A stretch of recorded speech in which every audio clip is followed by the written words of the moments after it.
कि आप मेरे साथ रूम में चले अकेले। अच्छा, जी। उम्र कितनी थी उनकी 50+ थी। अच्छा, अस्तगफिरुल्लाह। फिर तो फिर जो भी उनकी डिमांड्स थी कि आप आए रूम में, वो भी अकेली आना, किसी को नहीं लेके आना। अच्छा, मुझे फिर? रूम में ले गए अकेले, तो रूम फिर बंद कर दिया उन्होंने। तो कहती मेरी जान नहीं छोड़ी, मैं चीखी चलाई, कोई नहीं आया मुझे बचाने। यानी कि 2 नंबर ढोंगी बाबे थे। जी जी। अब मुझे ये बताएं, जो हमारी बहनें बेटियां देख रही हैं, जो बाबों पे बड़ा यकीन करती हैं, उन्हें अपना पैसा भी दे रही हैं, मालोज़र भी दे रही हैं, उनको क्या नहीं करना चाहिए। जो वीडियोस देख रहे हैं, मैं नहीं चाहती जो मेरे साथ हुआ है किसी के पीछे लग के अपनी ज़िंदगी बर्बाद ना करें, क्योंकि मैंने तो अल्लाह का बहुत शुक्र है मेरी ज़िंदगी बर्बाद होते होते ही बची। अब आपका रिश्ता पक्का हो गया? जी, फिर अल्लाह पे यकीन किया मैंने, नमाजें वगैरह पढ़ी और अल्लाह ने मुझे उस मकाम पर अल्लाह की ज़ात ही। और फोटो के साथ मैं एक बार फिर आपके सामने हाजिर हूं। आप मेरे साथ एक लड़की देख रहे होंगे, बाबों के पास जाती है रिश्ते के लिए। बाबा जी पहले तो पैसों से खूब लूटते हैं, पैसे खूब बटोरते हैं, उसके बाद जब पैसे ख़त्म हो जाते हैं तो बाद में गलत डिमांड्स करना स्टार्ट कर देते हैं। बात करते हैं और जानते हैं। अस्सलाम वालेकुम। वालेकुम अस्सलाम। क्या नाम है? सबा। सबा, मुझे ये बताएं कि रहती कहाँ हैं आप? मैं राना टाउन वाले से। लाना टाउन में। अच्छा, मुझे ये बताएं कि फर्स्ट ऑफ ऑल बाबा जी के पास जाती क्यों थी? रिश्ते की वजह से जाती थी। रिश्ता मसला? नहीं हो रहा था मेरा कहीं पर, तो किसी ने एड्रेस बताया बाबा जी का कि उसके पास जाओ तो रिश्ता हो जाएगा, तो फिर मैं जाती रही। गई थी? जी। अच्छा, मुझे ये बताएं बाबा जी रहते कहाँ थे? नारंग। कहाँ रहते? नारंग। नारंग। अच्छा, फिर तो फर्स्ट टाइम जब गई फैमिली के साथ गई थी? जी जी, या अकेले गई? टाइम मैं फैमिली के साथ गई थी, तो फिर? 20,000 उन्होंने लिया था हमसे। अच्छा, जाके उन्होंने क्या बताया? तो उन्होंने कहा कि आप टेंशन ना लें, तो आप आते जाते रहें मेरे पास, ये काम आपका ज़रूर होगा। कितनी कहते देर हैं में? कि 3 मंथ का कोर्स है। अच्छा जी। तो फिर मैं उनके बातों पे आ गई। तो जब मैं दूसरी दफ़ा गई, मैं अकेली गई थी। अच्छा, दूसरी मुझे मर्तबा पता लग गया था, मैंने अच्छा। घर वालों को डिस्टर्ब नहीं किया। फिर?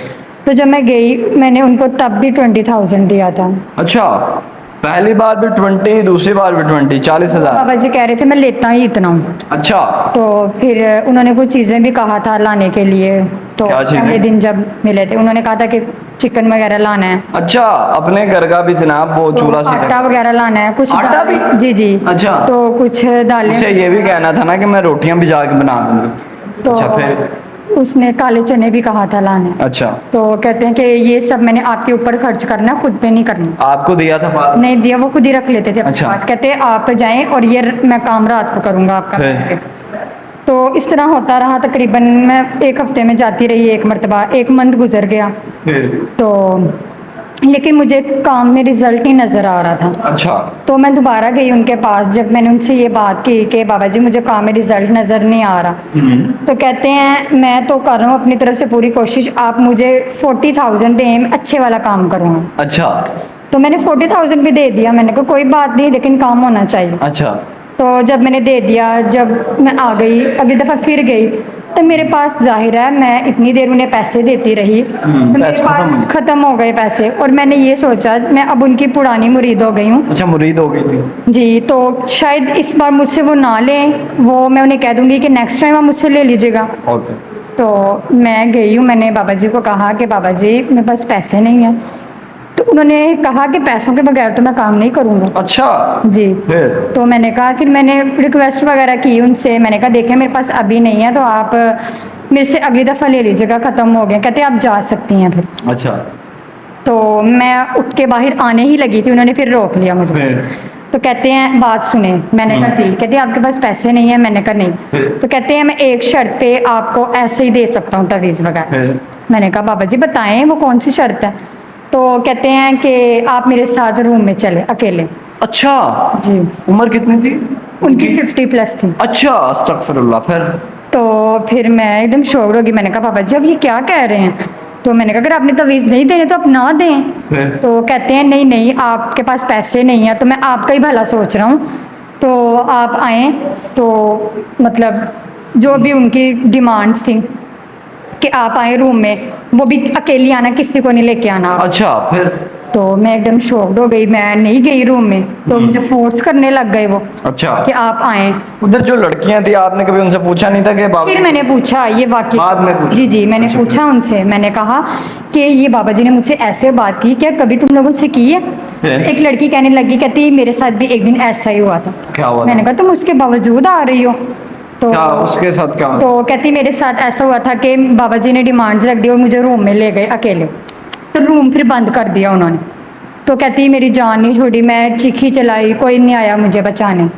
यानी कि 2 नंबर ढोंगी बाबे थे। जी। अब मुझे ये बताएं, जो हमारी बहनें बेटियां देख रही हैं, जो बाबों पे बड़ा यकीन करती हैं, उन्हें अपना पैसा भी दे रही हैं, मालो सर भी दे रही हैं, उनको क्या नहीं करना चाहिए? जो वीडियोस देख रहे हैं, मैं नहीं चाहती जो मेरे साथ हुआ है। मैं 5 उंगलियां एक जैसे नहीं, 5 फिंगर इज नॉट इक्वल। मैं अपने हर प्रोग्राम में कहता हूं कि 5 उंगलियां बराबर नहीं होती। हर बाबा गलत नहीं होता और हर बाबा सही भी नहीं होता। मैं सबको गलत नहीं कह रहा शक्ल। तो फिर मैं उनको यही मैसेज देना चाहूँगी, किसी के पीछे लग के अपनी ज़िंदगी बर्बाद ना करें, क्योंकि मैंने तो अल्लाह का बहुत शुक्र है मेरी ज़िंदगी बर्बाद होते होते ही बची। अब आपका रिश्ता पक्का हो गया? जी, फिर अल्लाह पे यकीन किया मैंने, नमाजें वगैरह पढ़ी और अल्लाह ने मुझे उस मकाम पर, अल्लाह की ज़ात ही, कभी सोचा नहीं था। बिल्कुल। अल्लाह की ज़ात पे यकीन करिए, क्योंकि ये जो बाबे होते हैं ये ढोंग सिर्फ होते हैं। बातें बनाते हैं, पैसे लेते हैं। बहुत अच्छी बात है जी। नाज़रीन, ये हमारा अपना एक करैक्टर था और इस करैक्टर को आपके सामने रखने का मकसद एक मैसेज कन्वे करना था। वो मैसेज ये था, जो मेरी बहन बेटियां बाबों पर बड़ा यकीन करती हैं, उन्हें मालो सर लुटाती हैं, यहाँ तक कि वो इज्जत पर भी हाथ डालने की कोशिश करते हैं। मैं अपनी उन बहनों को एक ही मैसेज देना चाहता हूँ कि बाबों से बचा जाए। मैं फिर कह रहा हूँ, 5 फिंगर इज नॉट इक्वल। हर बंदा एक जैसा नहीं होता, लेकिन मोस्ट ऑफ दैम हमारे पास ऐसे केसेस हर तीसरे दिन आते रहते हैं कि बाबे ने ज्यादती करने की कोशिश कर दी, बाबे ने ये कर दिया, बाबे ने वो कर दिया। मैं ही कहना चाहता हूं कि बाबों से बचकर आप अल्लाह ताला की ज़ात के आगे सजदा को हूं। अल्लाह ताला आपकी सारी दिली मुरादें पूरी करेगा। उन बाबों से बचें, पैसा भी बचाएं और अपनी इज्जत भी बचाएं। मुझे दीजिए इजाज़त, मिलते हैं नेक्स्ट प्रोग्राम में नए टॉपिक के साथ। अल्लाह निगहबान।